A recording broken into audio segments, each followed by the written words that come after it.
Tuesday the 23rd, 2024. We have several guests here today. It's going to be a great show as always. Our chipsters, I'm glad you're tuning in. I have a very special guest. Actually, three special guests. Our first one is Leah Marquez, Corporation Commission candidate, and she'll be introducing herself in a second here. And we also have Rodeo Rick, and he's Buffalo Rick. Buffalo Rick. But wait for them to Buffalo Rick start to share.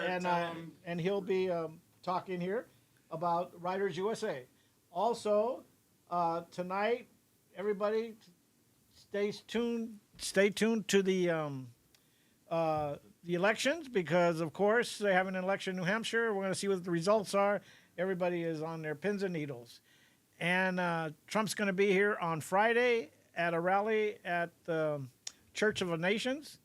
And on Saturday, the state party is having their annual meeting.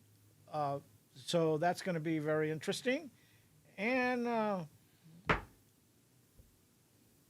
so we have, first we're going to introduce Leah Marquez Peterson, who's running for Corporation Commission. Leah, would you like to introduce yourself to our chipsters? Thank you, George. I would be honored to tell you a little bit more about myself. I actually serve on the Arizona Corporation Commission now, and I'm running for re-election for a second term. Thank you. And so most people might not realize what the commission does, and I'll kind of start there a bit and then tell you a little bit more about myself. But we regulate statewide the utility industry, so electric, water, gas, wastewater. We handle railroad and pipeline safety. We actually incorporate every business in the state. So if any of your listeners out there own a business, they came through our website, and we tackle securities fraud. So just a lot of diverse items that are on our agenda. I myself am a small business owner, many decades in Tucson. So I'm the only commissioner of the 5-member board that's based outside of Maricopa County. In fact, I just drove up here from Tucson in the rain to get here to the show, but great to serve on the commission. It's really been quite an honor. I was appointed in 2019 by the governor and then ran for election the first time in 2020, now running for re-election at this time. Priorities are really energy reliability. I think a lot of us have seen some of the crazy policy decisions that California has made, and we've seen rolling blackouts.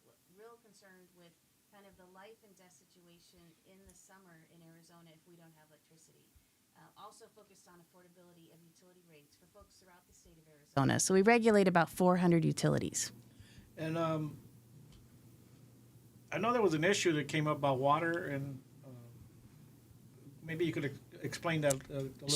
Sure. We had an issue before us in outside the Scottsdale area, if that's the one you're talking about, right, Rio Verde area.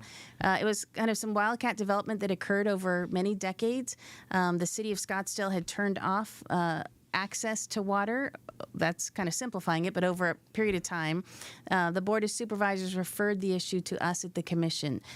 So we actually brought forward one of our private water utilities, EPCOR, who put together a proposal to be able to provide water to that community, and we voted on that just a couple months ago. So I was very happy to be able to provide a solution for that community. People were kind of worried there, and I mean, they had houses, ranches, and stuff.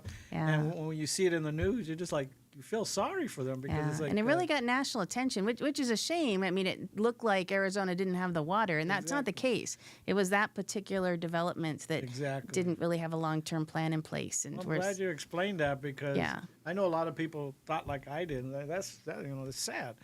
Do we have bills pending that in your board that's coming up? So we hear about not bills per se, but rate cases. So we do 40 to 50 rate cases a year. We just finished one for UNSE, which is a utility that serves Kingman, Lake Havasu, and Nogales. We're just about to start the APS rate case, which is a large portion of the valley, includes Douglas, so you'll certainly see that all over the media, I'm sure. But we have a lot of small water utilities and others that we're hearing quite often. We meet about twice a month, full day lot, probably 40 to 50 items on our agendas, and they're totally transparent, open to the public. People are welcome to come down and give public comment or write an email or engage with us and give opinion, and all that can be done on our website, which is azcc.gov. Oh, okay. And you said you live in what area? I live in Tucson. Tucson. Yeah. And where do you guys meet? You meet out here? We have a building right near the Capitol, so I come up every week to work on different issues, and I have staff up here, but we really work throughout the state. So I always just tell people I work out of my car because I'm driving around. A lot of people know you because you've, like you said, you've held the office running for re-election. What would you recommend people to do if they have complaints for the commission? Do they submit the complaints? Is there a procedure they go by? There is. I mean, we have a pretty robust customer service department. First and foremost, if you have a concern with your utility, though, go to the utility. So they are prepared. They have their own customer service departments. They have programs. If folks are having trouble maybe paying their bills, they have low-income programs, a lot of assistance, utility assistance programs out there. If it can't be resolved or you're not getting a response for whatever reason, you can come through the Corporation Commission. We have our own customer service department. That's just through azcc.gov. It's best you can either find the phone number there or send us an email, and we will follow up and see what's going on if that's the case. So first go to the utility. Right. And then if they can't resolve the problem and it's something way, important, then you could you give that? Yeah, it's azcc.gov Okay. for the Arizona Corporation Commission. And that's the resort if you don't get results. But their rate or their utility should solve most of the problems because that's what they're there for, right? Yeah, absolutely. Yeah. So, Liz and who Leah, else? actually. Who else is in the Leah? I'm sorry. That's right. I want to call her Liz. I don't know why, but Leah. Why? Who are the other members of the commission right now? Yeah, so we're a 5-member board. We are 4 Republicans, 1 Democrat. Right. The 4 Republicans are myself, Jim O'Connor, who's our current chair, Nick Myers, Kevin Thompson, and then the Democrat is Anna Tovad. And right now, Anna Tovad and I are running for re-election, and there's an open seat because there are 3 seats open in this upcoming ballot, and Jim O'Connor's not running for re-election. Right, he's not running. Right. He's a good friend of ours, and he's spoken a lot at our LD and stuff. I know Jim from a long time. But it's nice to see that you guys are doing a lot for the people. And I know the budget must be outrageous, the budget that the commission has to work with. Yeah, I mean, we have about 250 staff members, so we do have, a budget that comes from a fee that's paid by the utilities primarily. We do have some general fund money, so we're not as beholden going to the state legislature asking for increases that we always have. I think last session we went to the state legislature looking for funding for railroad inspectors and things of that nature. So there's always different ways we can work Commission together. does a lot of work. We have do, a lot of and- responsibility. Do you guys go on site to different areas? We do. We have some different processes. We're a commission that not a lot of people know what we do, though we're on the ballot and we're statewide. Right. So I try to do a lot of public speaking, as I know the other commissioners do also, to explain our role and how people can engage with us. I've really enjoyed that part of being a commissioner over the last 4 or 5 years. But it's an area in which a lot of people don't realize really what's at stake. Right, I think especially in Arizona, we see such incredible heat. I think we had over 100 days at over 100 degrees this last summer. So electricity is key. Having clean, fresh water, having affordable rates, all of those are areas in which we engage to make sure that we have reliable energy throughout the state of Arizona. And how does it look? We had a big hot summer. I have a feeling that it's going to get probably the same way or hotter this next summer. How does the commission look at ways to help the communities? Yeah. 'Cause you have to break it into communities. Yeah, that's a good question. So first, kind of how do we assess how we should prepare for the hot summer? The utilities are doing projections. weather projections, understanding what the energy load or energy need will be during the hottest times of the year and throughout the entire summer. Very proud to be on the commission when we voted on a moratorium. What that means is people cannot have their utilities shut off from October 1st June 1st to October 15th. And we did that period of time because that is a time when people really need the assistance over the summer months. So they can't be turned off during that time, and we can certainly work out payment plans with the utilities. We have utility assistance programs, as I mentioned, and programs for low-income families, usually through your county one-stop center. So depending where you live in the state, because, of course, we have the 15 different counties. Yeah, because that started a while ago when you guys brought that law, or fought for that law of helping people that their utilities wouldn't be turned off. I think they had some issues a few years back. Yeah. Yeah, and you guys have done real good with that. Rick, do you have any questions for Leah? No, actually, this year I didn't have the high bills that I normally have. Oh, that's good. They send you out a thing from APS, and it says you're a lot lower than the people in your neighborhood. So Good I for guess you. I'm doing okay. Good. But I get up at 4 o'clock in the morning and go to bed at 8 o'clock at night. So my hours are different.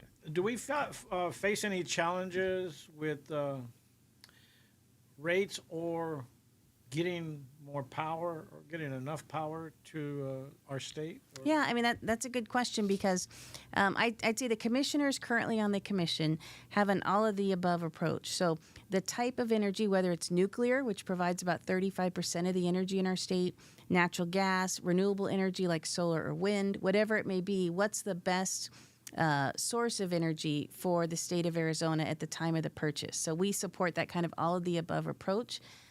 Certainly, though, we have our citizens that live here, and we have a lot of folks that are moving in. We have had incredible economic development. We've seen large manufacturing facilities, semiconductor companies, large battery companies, and others coming to the state. So we're always working towards what we can do to ensure that we have energy and water for those currently here and then for the growth that we're expecting. And those are all projections that we work with our utilities on. That's a lot of work. What about blackouts? You see blackouts coming? No. I'll say definitively because they have it in California. Right. So California has made the decision to close coal plants early, close natural gas, exit nuclear, and be so dependent on renewable energy. I think Arizona could be the solar king of the country. We should have a major role with solar and battery, so fully support that. But California has transitioned so quickly that they've put their citizens at risk, and that's why we see rolling blackouts over there.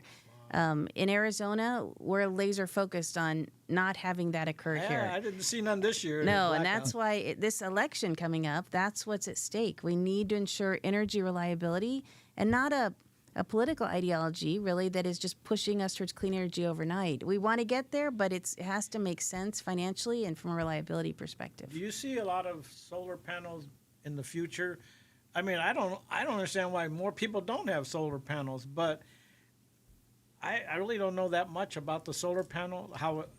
I do know what they do, but I don't know what the regulations are. And if you got too much electricity, do you have to sell it back to the state? Yeah, actually you do. So I get asked quite often, should I put solar panels on my house? You need to do an assessment with a solar installation company. Talk to your utility. I mean, so there's some homework that needs to be done. If it makes sense for your home or your business, yes, any excess energy you produce will get exported back to the utility and you'll get paid a rate depending on when you signed your contract by the utility for that excess energy. And I know they're expensive too. They tell you we'll do it like that, and then you have a bill that's outrageous. Yeah, I mean, it could run, at this point, $25,000 to $50,000 to put them on your home. Some are now putting on batteries. Not quite cost efficient yet. So you see, not a lot of homes putting batteries inside except for their electric vehicles. But that could be the future also someday when the technology improves. Well, I have a friend in Puerto Rico, and he has solar panels. He does a radio show, and he's an artist. He charges up batteries, and he showed the room where he charges up all these batteries. And that was kind of nice to see that, that somebody out there is doing something for themselves. But there are not too many people that do that. Yeah, no, Puerto Rico's had some real energy challenges for sure. And I always thought they should do underground electricity, but they don't. You know, they have a different way of thinking. No, that's come before us quite a Now, bit. what about the windmills? I Yeah, don't I see mean- too many out here. In Vegas, you do. and Yeah, going to Las Arizona Vegas. is not a wind state. So right now we procure wind from New Mexico.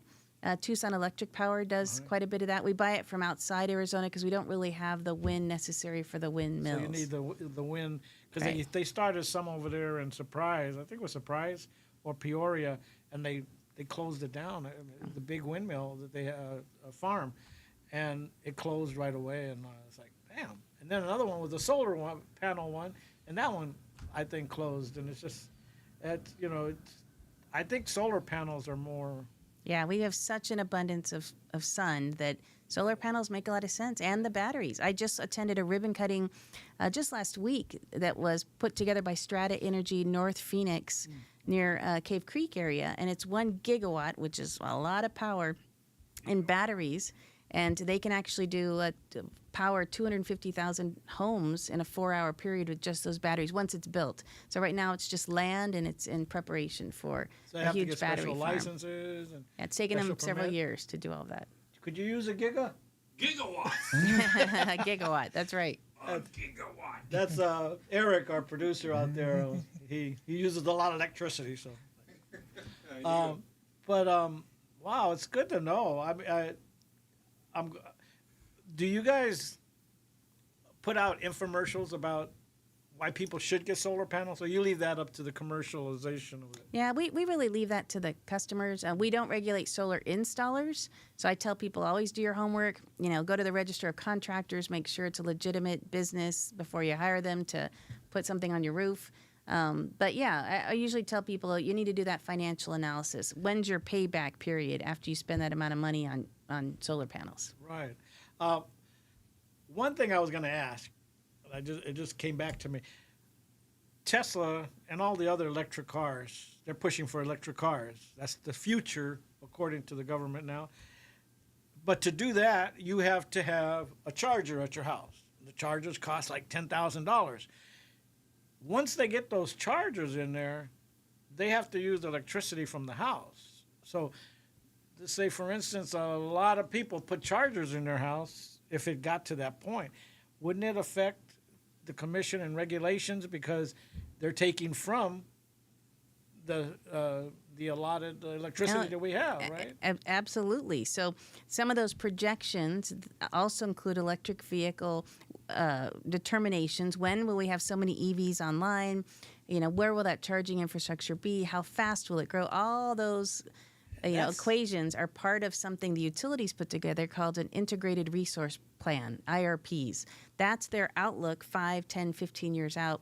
And if you're curious and you're listening now, those are on the utilities websites. So you could go on APS.com or TEP.com, depending where you live in the state, and look at their IRP by just putting it in their search bar at the top and read what are their projections over the next 10 years or 15 years. They're talking about putting chargers all over the highways and stuff so people can go from point A to point B and charge, Right. from point B to point C and charge. That takes a lot of charging and a lot of different, you multiply it times. It's just not only the houses, but then now you have businesses and gas stations and all over the place that are going to be required to have these charging stations. And they're talking seriously about this. And Yeah, so it's a major investment in infrastructure. But think of we're all operating on a big grid, electric grid. So you need that balance. Where are those chargers placed? Are there appropriate substations? Do we have transmission, the big lines you see coming Right. in to provide the energy? What type of energy? There are a lot of different calculations we're doing at the commission as we prepare for what's next in Arizona. that's something to think about, people, because we're going electric. So it's coming. It's coming, and so are the rates, and so is the power grid. Could the power grid stand it? Right now, California has the blackouts.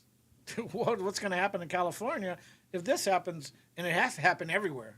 So thank you No, so absolutely. much for being our guest today. Thank you for you need to give everybody your contact information for your $5. Yeah, so I'm you're running clean I'm elections. a clean elections candidate. We're all doing that on the commission because utilities got involved in our campaigns in the past, and that can't happen. Right. So we are running clean elections, which means, in my case, you can go to my website, which is voteforlea.com, vote, FORLEA.com. You can sign my petition, donate $5 for my clean elections campaign, and I really would appreciate it. Running statewide means I need about 10,000 signatures, and I need a Yes. couple thousand $5 contributions. So would really appreciate everybody's I remember support. Jim, I mean, he had to get a lot of signatures.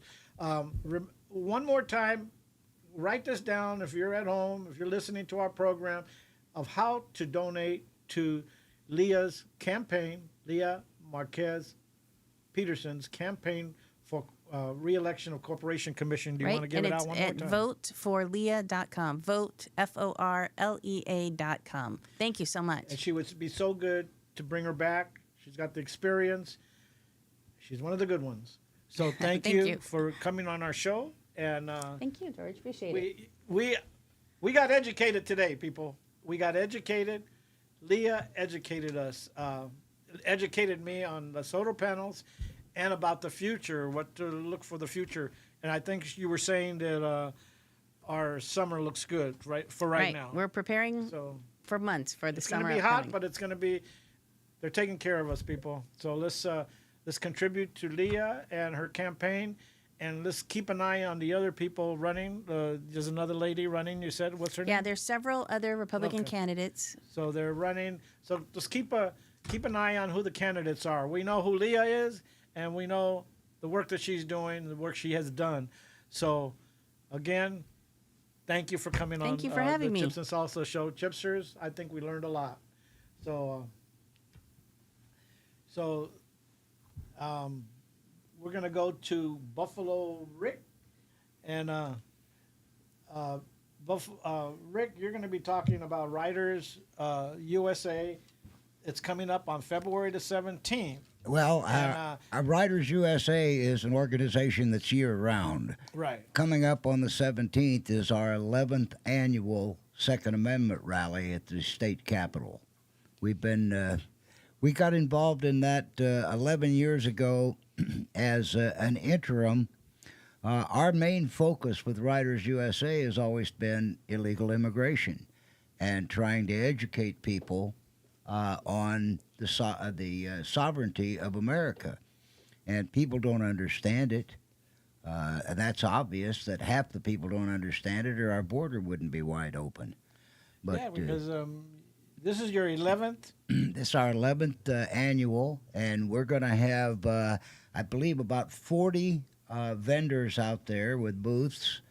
We've got about 25 speakers. Some are national speakers. Right, a lot of candidates that are running for office will be there. And Also, we're going to be there all day. We're going to be doing a podcast or a live feed from Riders USA on February the 17th. Mark your calendars. that's from 10 a.m. to 2 p.m. 10 at the state capitol. And you guys ride in your motorcycles. About how many are going to ride in? Well, this, you know, we never know because we Yeah. invite every motorcyclist. They don't have to be a member of Riders USA, and so we get a lot of people from different organizations, Legion Riders, VFW Riders, and other clubs join us for that because if you support the Second Amendment, you need to stand up and shout it. That's right. Because people are trying to take your guns. They are, and this is their symbol, Second Amendment Rally AZ, and it's at the state capitol, so it's easy to get to, and you try to get there early so you can get early parking. The vendors are fantastic. That's free parking. Free parking. Free exactly. parking, Free and there's parking. no cost to get into the And event. Yeah, you just park and walk into the event, and a lot of people show up. It's a great event. We're there every year, and the bikers, when they come in, about what time do they come in? About 10:30? No, they'll actually be coming in just right before 10 o'clock, Okay, so that try we to be get we get the motorcycle noise out of the way, Right. so the speakers can be heard. And it's noisy when they come in. Those motorcycles, they just keep coming. you know, and it's fantastic. The sound is fantastic. The just the feeling. They're all coming in with a lot of them have flags and banners, and they just roar right into the Capitol, and then the rally commence. Speakers start talking. A lot of candidates speak regarding the Second Amendment, and what kind of vendors do you know? The vendors are Well, kind of, sort of? most of them are Second Amendment oriented. We have a lot of people with holsters, Right. and different gun stores and stuff will bring in supplies. We have a guy who brings in ammo every year and sells ammo.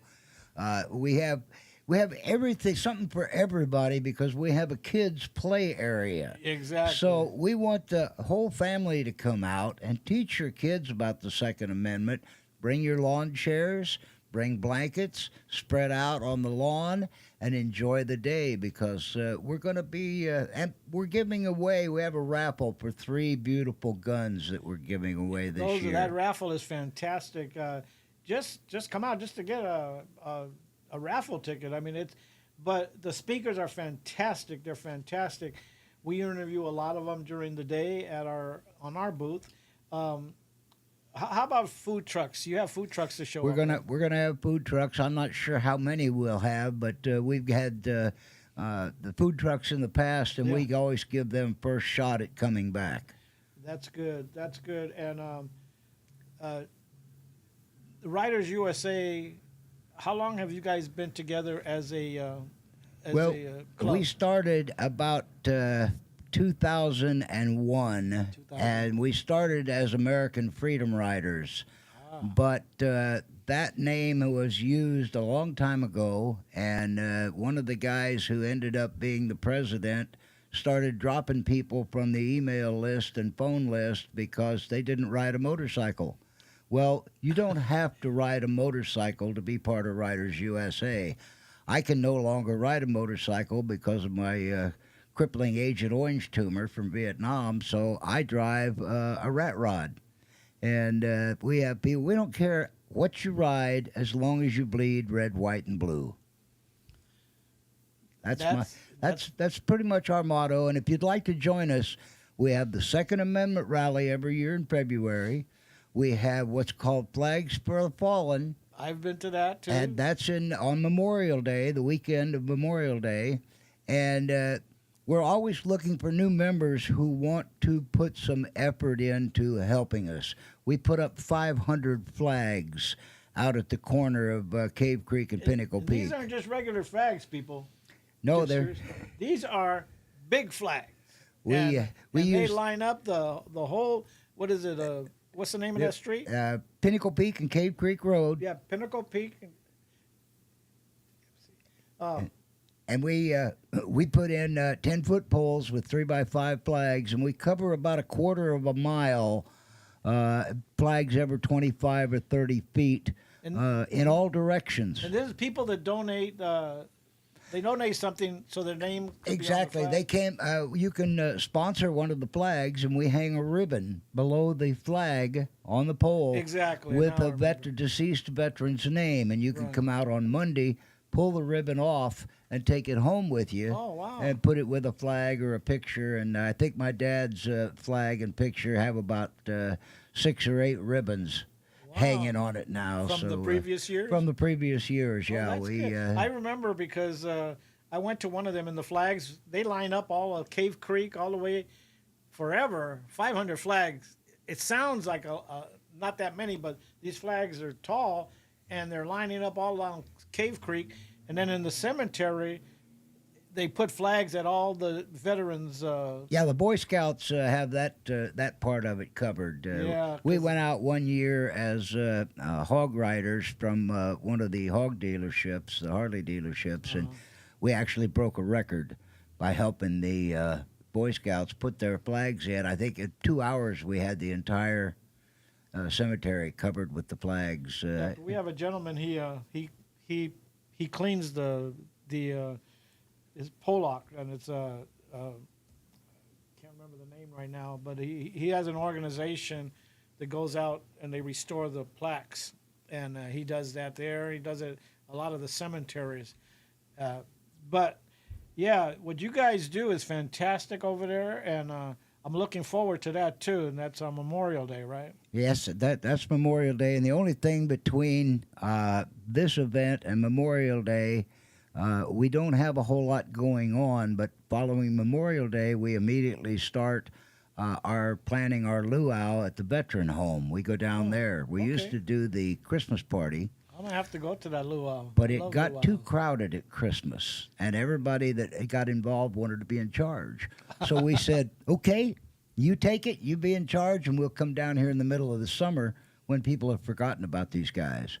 So if anybody out there has huge, and I'm talking huge Hawaiian shirts, all you have to do is get a hold of us at our website, which is writersusa.net, and we'll come pick them up, because we always want to put Hawaiian shirts on these guys that are in wheelchairs. Wow. So we need the big ones. And good. they sure appreciate it when the hula girls come in and dance for them. And I Brad- definitely got to go over there. We got to do a podcast from there. Brad Zinn Okay. is a magician who comes in and puts on a Brad show. Zinn, yeah, we've had Zinn. Brad Zinn many times on our show. He's great. He's always at Flags for Our Fallen. He's we see that's him good. every year. Yeah, we'll have him on our show again in the near future. He wants to come on our show, so we're gonna have him back on our show. Brad Zinn, everybody knows Brad Zinn. He's very well known in the Phoenix area and the Phoenix community with his all of his charitable stuff that he does. So now back to Writers USA, the Second Amendment rally. Are they more booths available, or have they already ran out of booth space? I believe that they have booked all the space. The spaces. Somebody might get lucky if when they want to call or go to our website and sign up for a site, and if somebody cancels, you'll be on the list. Our Tim Rafferty. Tim He's Rafferty. pretty much on the ball, and he gets things done. It gets busier and busier because it's February the 17th this year, and don't miss it, people. This is something that you have to attend if you believe in the Second Amendment. If you want to see speakers talking about the Second Amendment, this is a fantastic event. We've been there. This will be our straight year that we'll be there telecasting from there, interviewing guests and people. Sometimes we just grab them out of the walking by, and it's a very safe event. It's patrolled by the city. The city has sheriffs walking around, patrolling everywhere, and they're even on the buildings, the Capitol buildings, because it's at the Capitol. And it's always been. And it's kind of it's very, very safe because everybody who's there is walking around with an AR-15 strapped on or some other firearm, and most people are carrying more than one firearm. So if you want to bring your firearms down to show them off, don't load them. Just bring them and carry them. Yeah, a lot of it's for show that they don't, but you feel safe there. You look up and you see the snipers up there on top of the Capitol building, and they're there for the whole thing. And the sheriffs, deputies are walking around. The state police is walking around. You have people undercover. You don't even know they're police. It's very, very safe. And the main thing is just get to see the speakers, one right after the other. And they have a slew of speakers. We don't even know yet who the speakers are. Well, you know we know who a bunch of them are. The problem is I didn't have the new brochure. It's at the printer at this point. Oh, okay. So come enjoy this Second Amendment rally. We're going to be announcing it every time we're on the show. And we're going to keep reminding people that on February the 17th is the day for you to come down to the rally. It's on a Saturday. So make plans, chipsters, make plans to come out for the rally. I think you're going to really, really enjoy it. I know I enjoy it. There's food. There's an area for the kids to play, and a lot of speakers, and you meet people with like-minded people. Buffalo, I thank you for coming on our show. You're welcome. Informing us, and he brought us another pin because I was short one pin. for the Second Amendment rally. So, thank you for coming, and hopefully, maybe we'll have you guys back right before February the 17th, just to get another We'd love to. kickoff We'd love before to. the rally. I'll let Tim know. Maybe he'll come down with you. You both of you will be down here or something. Now you know how to get here. Now, now I know how to find the place. I think Tim gave me the wrong. He said it's Suite 410. Well, I drove around for about 20 minutes looking for a 4-story building at this address, and there are none. So finally, I just stopped, and somebody was standing at your front door. And so I came up and talked to them, and they said, "You're at the right place." So I made it. Well, thank you, and thank you for coming. And people, remember, if you need to get hold of them, just go It's- online, WritersUSA.net. .net. Or you can go to 2arallyaz.com. Okay, so that you got that, Chipsters. In case you plan to bring, want to know if there's any tables available. I doubt it, but you can always inquire. So thank you, and we'll Thank see you, you George. again. Thank Thanks for you. coming. You bet. Okay. We have another guest coming. His name is Alex Stovall. He's a candidate for LD. Oh, I forgot the LD number, but he's running for the House, and so we're gonna get him seated here, and as soon as he's ready, Talk about New Hampshire. I hope that we're getting good results from New Hampshire. We just have to wait. Of course, my candidate is Donald Trump. Also, want to remind Chipsters that next Saturday, or this Saturday coming up, is not only the state convention, but Trump will be here on Friday having a rally at the Church of the Nations. The state meeting is going to be Saturday at the Church of the Nations.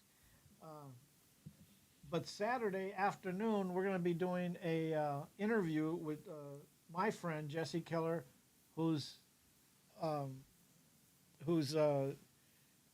Jesse Keller, who's a animal rescuer, I like to call her, and she's going to be talking about rescuing animals and stuff. And she has one that they, because she's across from the racetrack, and they're trying to find a good home for her. It's a 1-year-old pit bull, that a beautiful pit bull, and she's the racetrack people brought the pit bull to her, and they've checked everything, and so the pit bull's up for adoption. But we're going to be talking about that Saturday with Jesse. Today, I'm honored to have with me on our program Alex Stovall. He's a candidate for LD 15. LD 15. He told me earlier, but I forgot. LD 15 for the House of Representatives. Thank you for coming on the show. Could you introduce yourself to our chipsters here? Yeah, George, it's always great to be on your show. It's good to be back. As he said, my name is Alex Stovall. I'm running for Legislative District 15, and I'm excited for this race. Yep. But how does it look? I mean, the race for the House. I think it looks interesting. Interesting. I think over the last few weeks, more and more things start to show up in the election. There's a lot of support on, I guess you could say, both sides. I'm not really running against an incumbent right now. There is an incumbent in the seat, but they haven't declared, to my knowledge. So I've just been focusing on my race out in the community, talking to the voters, talking to people in the community. Is there a couple of people running in the Republicans or in your? As your of right LD? now, it's just me. Oh, but okay, yeah. my suspicion is there may be one other person that jumps in the race. That's like our LD. We're running a House candidate, and then we're running two House candidates. But the two candidates, it's always been Democratic. They both decided not to run. They're running for state for the Senate, so they're fighting each other for the Senate.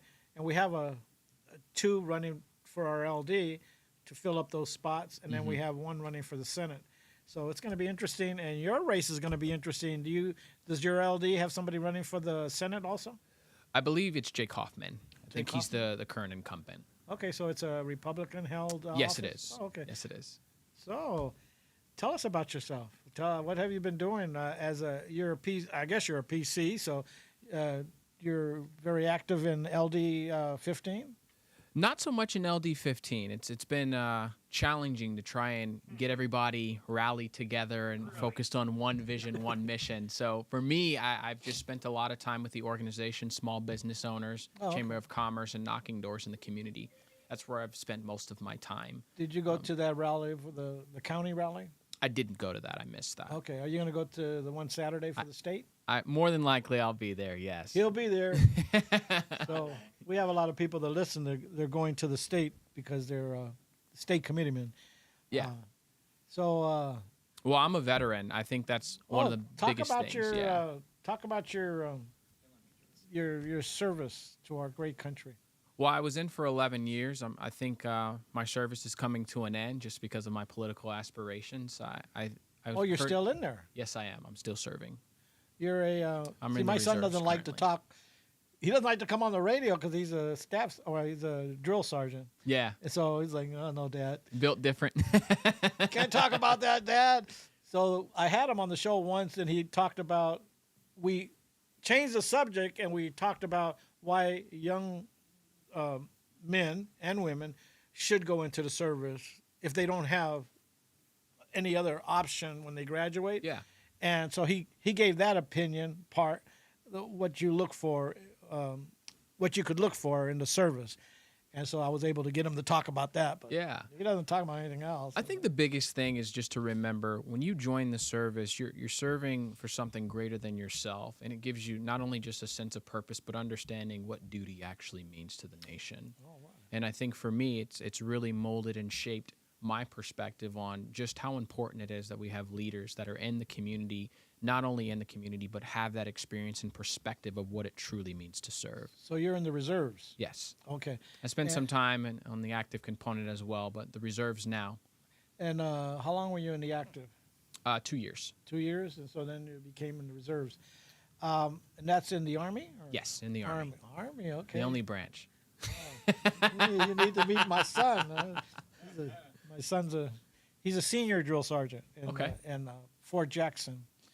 And he'll be here in Fort Huachuca starting May. He'll enjoy it. I like Fort Huachuca. But he's not going to be a drill sergeant. He's going to be a senior commanding ops. I don't know.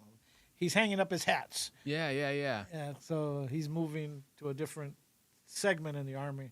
Well, if he's listening, I thank you for your service. Oh, thank you. And thank you for your service, in your continual service that you're doing. Oh, truly, the pleasure's all mine. Our friend Jessie that I was just talking about, she's also in the reserves and the Army, and she trains animals for working animals to sniff out explosives and stuff. Yeah, she's very. In fact, that's what she does now. Is she's an officer that goes around to chase or to the different stadiums. They go around sniffing for explosives. Yeah. And that's her job. But she's a very good animal lover, and we're going to interview her this Saturday.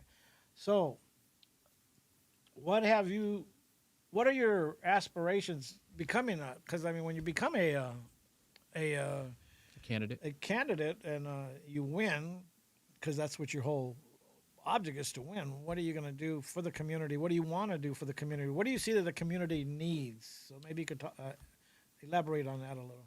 Yeah, so what I see versus what the concerns in the community are two completely different things, in my opinion. Well, you could talk about both of them. Right. So for me, I'm big on education. That's one of my big champion talking points. Understanding that we're equipping the children and the next generation, understanding how to think, not what to think, putting real curriculum in the schools, not only putting the curriculum in the schools, but making sure it's being carried out and taking care of our teachers. I feel like they're an underappreciated job. A lot of politicians, a lot of the official representatives talk about it, but you don't really see any fruit from that. I'm a firm believer that people in the community, people in the state of Arizona are sick and tired of being sick and tired of nothing happening. We had an individual that was in we had an individual that was in the seat, the presidency more specifically, that was getting the job done, making things happen for the American people, and we remember what that was like. And I think we're in an environment now where the paradigm has shifted so significantly that not only is it in jeopardy for the next generation, but more importantly, the people that have to go to work and do the things that Americans do on a daily basis is at stake. So we need people in there that have perspective. They're not just talking about what they heard, but they're talking about what they know. So for me, I think that's what I've seen in the community. Infrastructure is a big thing, fixing our roads, making sure that they're safe so people can get to and from work. The 24 and the highway that we have to take into Queen Creek and Santan is kind of a nightmare with the huge influx of people we have coming in. Providing the resources needed for businesses, small businesses to thrive, that's a huge concern. There's a lot of issues that are in the community, but those are the two that I think are being echoed the loudest currently. Yeah, 'cause we just had Leah Marquez here, and she's in the Corporation Commission. Yeah. And she was talking about different issues of different communities that, because they do it all, you know. Yeah, Prop 123 is a big bill that I'm excited to see just how it unfolds. I think one of the biggest things they're focusing on is trying to figure out where they're going to get the funding for that. I'm excited to get elected because I really want to be a part of that conversation and provide perspective, because I've talked to hundreds of voters in the community and they've given some good insight on what they'd like to see. What and is how they'd Proposition like. 123? So it's specifically talking about how they're going to raise the wage of teachers that are currently in the school district. So it's going to focus on that. So it's an education bill. Yes. Okay. What are your feelings about what's going on in the schools? About, I know they're tackling it, the bullying at the schools, and I think the communities are starting to come to be aware that they're tired of it. They're tired of the kids being bullied, and they're coming up with different programs and different rallies of protests against bullying. Yeah. So what are your thoughts about that? Well, I think it's important to bring more awareness to it. I think it's always been an issue, but I'm seeing more now than it was before that it's coming to light, and people are speaking up, people are standing up, people are willing to stand against things like that are happening in the community. And I'm excited to see, hopefully we do something like put police officers back into the schools. Some people are against that, but I think having that presence that was there did kind of eliminate a lot of that stuff. That's all I remember when I used to, 40 years ago when I was in California, they had officers at the schools, and then they got rid of them, and it's just like, it's so crazy. Because I used to do work for one of the school districts out there, way out, a long time ago. Which school district? Compton Unified School District. Okay. And they had resource officers, and I knew them well because I was doing the electrical. I was an electrician. Yeah. And we had to set up audio visuals everywhere for the graduations and for the council meetings and stuff, and the city board meetings. And I would meet the resource officers, very nice guys. And in Compton it was challenging because you had the Reds and the Blues and everybody fight. Yeah, you know. But they kept their things away from the school, and the resource officers knew a lot of the gang members, and they tried to keep everything in a very smooth thing, because that was a bad area, but it was good at the schools, you know. So yeah, resource officers are needed, and depends on you know, if they're allowed to carry guns or just. There's a lot that goes into it, yeah. And there's a lot that you guys will have to. Well, once you get into the House and you do bills like that, you have to kind of, okay, let's see, what are we going to allow? You know, what do we want in the schools? What do we need in the schools? And I think that goes back to perspective, making sure that if you are an official that's at an official capacity, you're out in the communities, you're spending time with the voters, and you're focusing on the issues that matter to the people that put you in office. I think there's a huge misconception right now with a lot of elected officials that got elected from the people. They were appointed into position for the people, by the people, to serve the people. And I think somewhere, somehow, they've gotten political amnesia, and they forget that the needs of the people should come first and foremost. That's why they got elected. So having people that are willing to do that and go and fight, not just talk about fighting, but really go and fight for the American people, not just in Arizona, but in the nation as a whole, those are the people that we should be electing for office. And the fruit will show, right? The legislation that's being passed, if they've passed legislation at all up to this point. And Alex, I forgot to ask you: are you a Republican or a Democrat or party? I mean, it doesn't matter since you're on our program already. Okay, I am a Republican. Republican. Okay. Yay. I No, believe in because physical if he would've said conservative Democrat, values, right? I would have been okay with it. It would just, I'd watch the questioning, and he'd have to just put up with my hat. Yeah. But I Deal with it. deal with it. But I'm very open when it comes to interviewing people. We try to get Republicans on our show, and we've tried to get Republican candidates. But if a Democrat ended up on our show, it would be okay with me. I would ask him some tough questions, and and we'd handle it very civilly. Accordingly, 'Cause, yeah. I mean, and that's the way I am. But and you said that right now you're the only one running for that particular. There is an incumbent, but they haven't declared, to my knowledge. They haven't declared that they're running. Correct.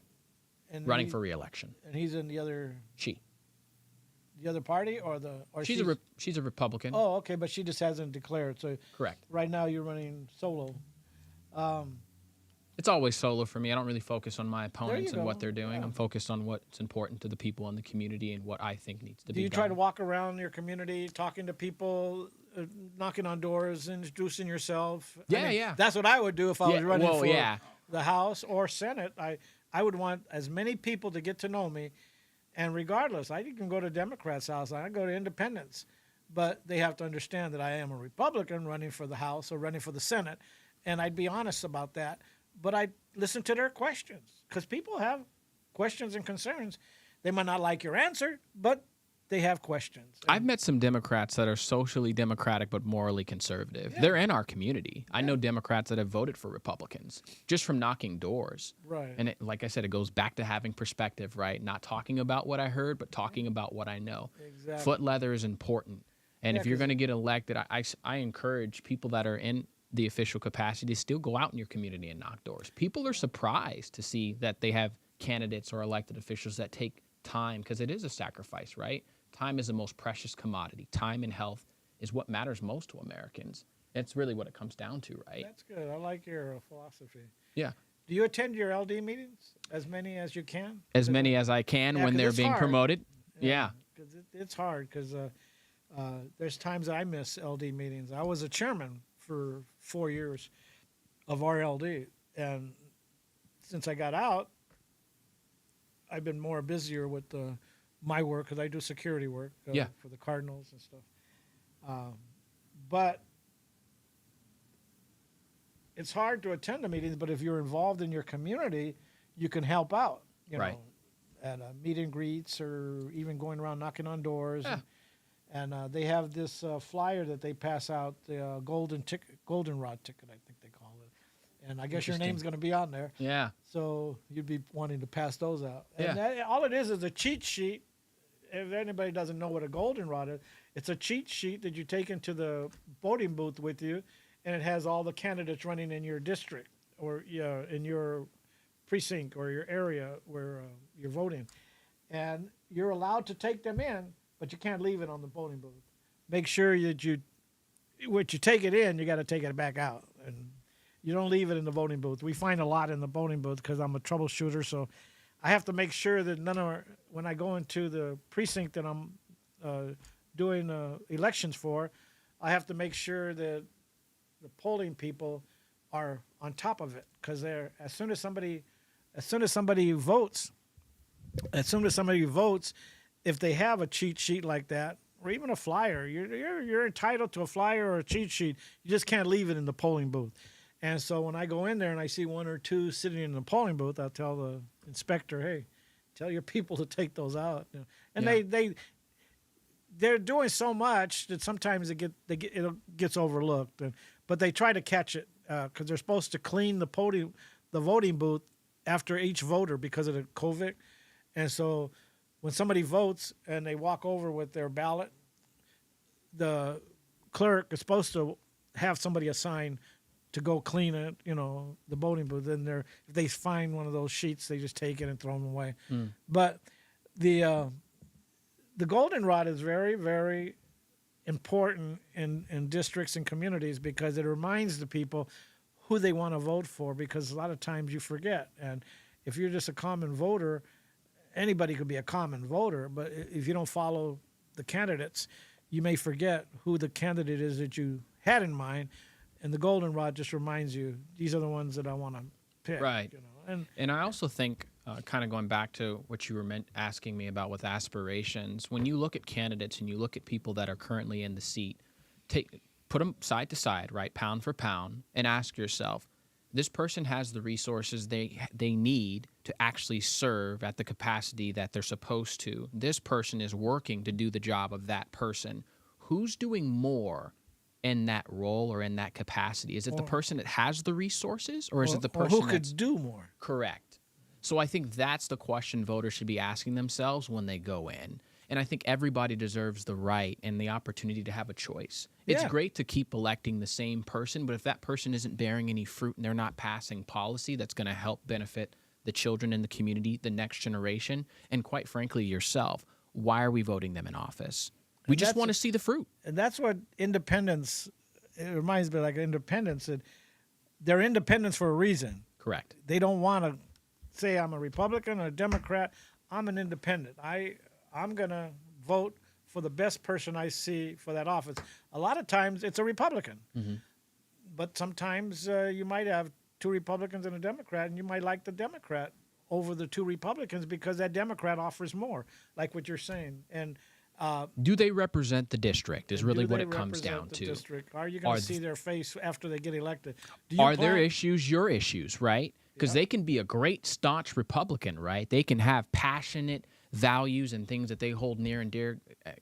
God forbid they don't have conservative or physically conservative values, but assuming that they do the values and the things and the issues and concerns that they are focused on align with what you are concerned and focused on? Because if they're not, you're not doing yourself any services by putting them back in the seat. Exactly. They may be great, just not great for the role or that position, And that's okay.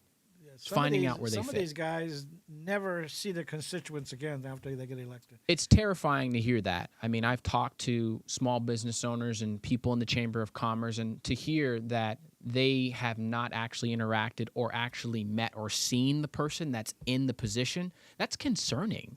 And I think voters are concerned about that. And they'll come and say, hey, vote for me. I'm the best one for this, and you'll see a lot of me.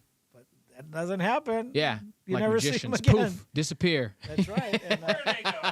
Where'd they go? until 4 years down the line or There you 2 go. years down the line, and they need your vote again, and you'll see them again, and they'll be giving free pizzas and free hot dogs and Right. whatever else. Free But T-shirts and free T-shirts. humpback whales and And you kind of forget 2 years ago that they promised stuff and they didn't carry on. I think voters are have wisened up a I lot. think they have. Trump kind of opened a lot of people's eyes to a lot of the Mickey Mouse stuff that's happening behind the scenes, and it's being exposed. I think more will get exposed. And our chipsters, they're smart. Our people that listen to this show, they follow the candidates.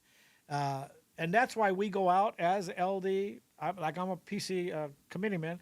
I go out and I knock on doors and I tell people, I show them the golden ticket and I show them who's running, and I invite them to our LD meetings. If they're Republicans, independents, we kind of invite them, and sometimes, but I go mostly to Republican They ask for doors. chocolate? They ask for chocolate. And you inform them, because as a PC, you're representing the Republican Party, but at the precinct level. So you're going door to door. You're representing, wanting to represent them at the larger level, which is the House of Representatives. So you're going to more precincts. You're not going just to the one precinct. You're going to a lot of precincts. In the LD might have 30 precincts or 20 precincts or 10 precincts. You have to go to all the precincts. So Yeah. you have a bigger, more. I go to other ones if I'm invited by another PC to join them on that particular day or something. But it's great to see that you're running like that. Are you running clean elections? No. Oh. I'm into building bridges, not burning them and asking for a yacht. So I'm willing to listen to anybody that's willing to help the people in the community. That's what it Okay. comes down to. good. And, So you have a web page or something where people yes, alexforarizona.com. We're also active on social media, Twitter, which one? the gram. The house. You said what was the? alexforarizona.com. Oh, Alex for Arizona. Yeah. So that's my website, and then that's all my Twitter and Instagram So that's handles Alex as well. Stovall, and he's running for the House of Representative. And he brought a young lady, a beautiful young lady. The better half, yes, my wife. His wife. Hi, wife. Behind every strong man is a strong woman. I truly There you believe that. go. So we really wish you a lot of luck. It sounds like you got your head attached to your body really good. Compliment to the people in the community. They've molded me pretty well. Well, and the military kind of molds you too. It's an enhancer. It's an enhancer. I like to say the military. It what's a good word for it? It actually makes youngsters men. It instills discipline. That's what it is. Discipline, and a good job ethics because you train to be a I don't know what's your rank right now? I'm a first lieutenant. First lieutenant. But I was enlisted before I crossed over to the dark side. So First lieutenant. What's your MSO? MOS. Or MOS? I was a 92 Yankee. I'm a firm believer that amateurs talk tactics and professionals talk logistics. Logistics is in everything. So Logistics, huh? yes, logistics. Okay, my son is satellite and radio communication. Okay. But, I've bounced around. Good thing about being logistics is you can work with everybody. I've worked with the infantry. That's actually one of my favorites. And then I worked with combat aviation before I accepted my commission. So how many countries have you been in? I know there's quite a few. My son went to Kuwait, Japan. Now he's in South Carolina. He's been in Georgia. He's been everywhere. So it's like Texas, and now he's going to be in Fort Huachuca. So one more time, our chipsters would like to know your email again.